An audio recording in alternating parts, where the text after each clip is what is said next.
Here's something to know about dreams which Western psychology will not tell you. A dream is also a place. Generally in our dreams, okay, there might be foggy dreams, you don't know whether you are, but very often in dreams when you think about it, you are somewhere. With your dream lover, well, you're not usually on cloud nine, you're usually in a room somewhere. You dream of a child, maybe your child self, who's at grandma's place, a house you sort of recognize. You are somewhere. You're in Atlantis or the Sirius star system. You are somewhere. If a dream is a place, here's the thought, the key thought, and you've been there, then you can go there again. I'm recording this interview in an office. I know the address of this office. I can come here again. If I've been somewhere in a dream, I can go there again. And why this is important to know in relation to soul recovery and soul healing is this. You may have dreamed in one of your dreams about where a part of yourself, your vital self that is missing, is located right now. That dream of being with your ex in the apartment that you used to share, or just being back there, that dream of being with a child or seeing a child in grandma's house, might be a dream that is saying to you, hey, here is where your 5-year-old self that went missing because of bad stuff in the family has been living in an alternate reality all this time. Here's where a part of you that yearned to be with your ex is still exiled because she didn't come with you into your present life. And if there's any glimmer of possibility that this is how it is, here's what you can learn to do.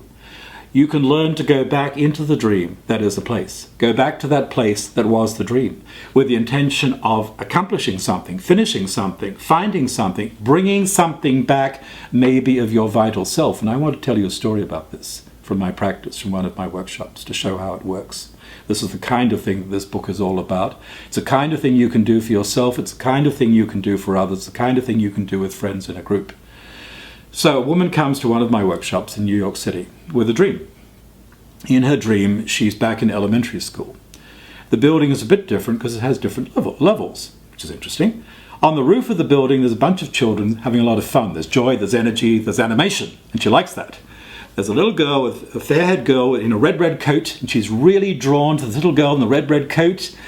But she's worried because there's no railing around the roof and these kids are wild and reckless. She thinks the girl could fall and be killed. So in her dream, she grabs the little girl, trying to pull her to safety, and this little girl is amazingly strong.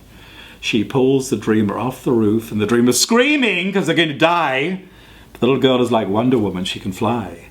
So she's carrying the adult dreamer into the sky over the rooftops of Manhattan Island. And this is the dream.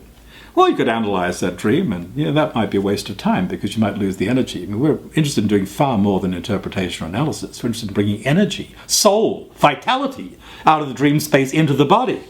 So I say to her pretty quickly, well, great dream. What do you want to know? She says, I want to know who the 5-year-old is. Well, we could sit around yakking about that and we might get it right, but that's not enough. Anything else you want? I want to know if I can fly. Can I fly by myself? So I now give her the Shamanic Dreamers RX. I say, I want you to go back inside your dream. The dream is a place. You're at the elementary school. It's a bit different. You've been there. You can go there again. How would I do that, she says, because she has no background, anything like this.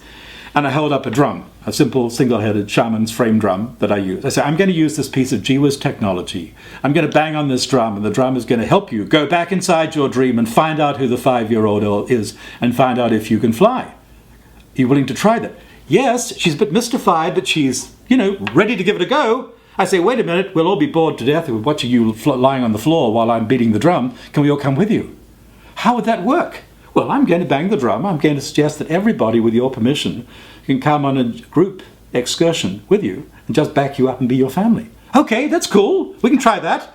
So we have set this woman up, who's a first-timer at all of this, for a deep exercise in shamanic healing. And it's not just individual, it's social, it's group. A whole group of us, 30 people, are all going traveling together with the drum into the dream that is the place. Bang, bang, bang, she's in the dream. And she sees the 5-year-old. It's vivid. She flies to her. She recognizes her 5-year-old self. We might have guessed that, but that's not the point. The point is bigger than that. She recognizes her 5-year-old self, the one that went missing because of bad stuff in the family. What does she do? What would you do? What would I do? You hug her, right? She hugs her. A light comes on in the heart of the child self, of the adult self. The lights come together. There is fusion. They are one. There's no 5-year-old separate from the adult anymore. This is soul recovery. This is major shamanic soul healing. And notice she is doing it for herself.